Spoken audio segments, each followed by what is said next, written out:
মেহেরপুরের গাংনী উপজেলার মরকা বাজারে দুর্বৃত্তদের আগুনে পুড়ে গেছে ফার্নিচার কারখানা।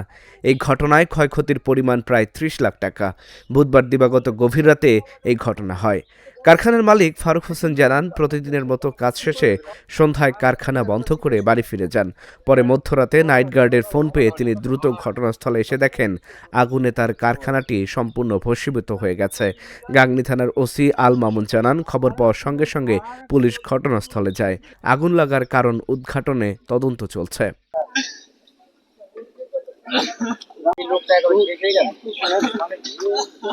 আমার দোকানে আমরা কাজ করছি, সারাদিন কাজ করে সন্ধ্যাবেলায় বাসায় গেছি, যাই শুয়েছি রাত 11:12:52 আমার কাছে ফোন দিচ্ছে, বলছে যে তোমার ফার্নিচারে আগুন ধরে গেছে। আমি এসে দেখছি মনে করেন পুরাটাই পুড়ি নামি চলে গেছে। তারপরে মনে করেন এই পন্থা এসে এখন এই অবস্থায় দাঁড়িয়ে, এখন বা কারা হিংসামূলক ভাবে মনে করেন আগুনটা ধরাই দিচ্ছে, যে আমার এই ক্ষতিটা করছে। মনে করেন অনেক 25 থেকে 30 লাখ মতো যাবে। মেশিনপত্র দিয়ে সব উপরে আল্লাহ পাক জানে কিভাবে চালাবে। এখন আমি তো কোনো মনে করেন আমার কোনো খুঁজে পাচ্ছি না, আমি কি করবো এখন।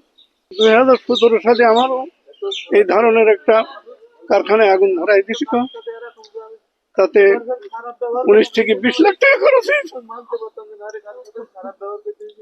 আবার আমার ছেলের কি অবস্থা করে দিল, কারা করলো, আমরা তো এর সূত্র খুঁজে পাইনি।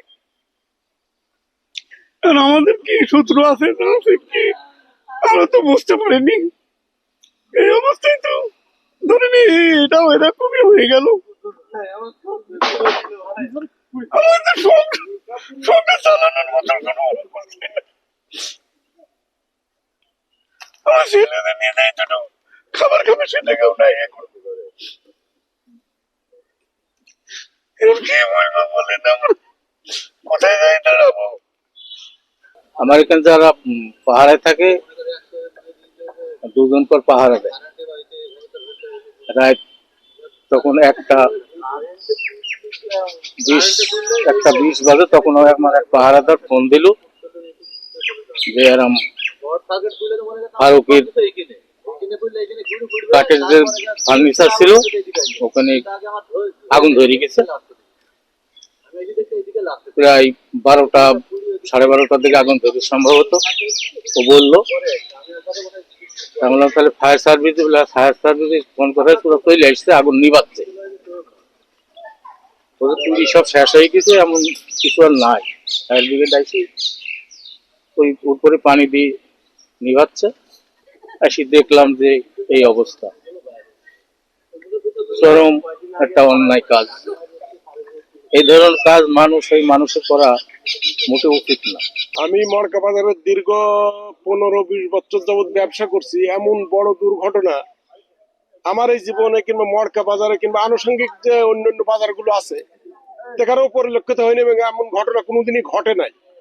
এবং যে ছেলেটা দোকান করতে এখানে, আমরা তাকে ভালোভাবে চিনি, অত্যন্ত ভদ্র অনেস্ট একটা ব্যক্তি এবং সে নিখুঁত একটা মানুষ। তার সাথে কারো দ্বন্দ্ব আছে বলে আমার জানা নেই, কিন্তু এত বড় একটা ক্ষতি কে বা কাহারা করলো এটা তো আমরা ধারণাই নিতে পারছি না, এটা সন্দেহ করতে পারছি না।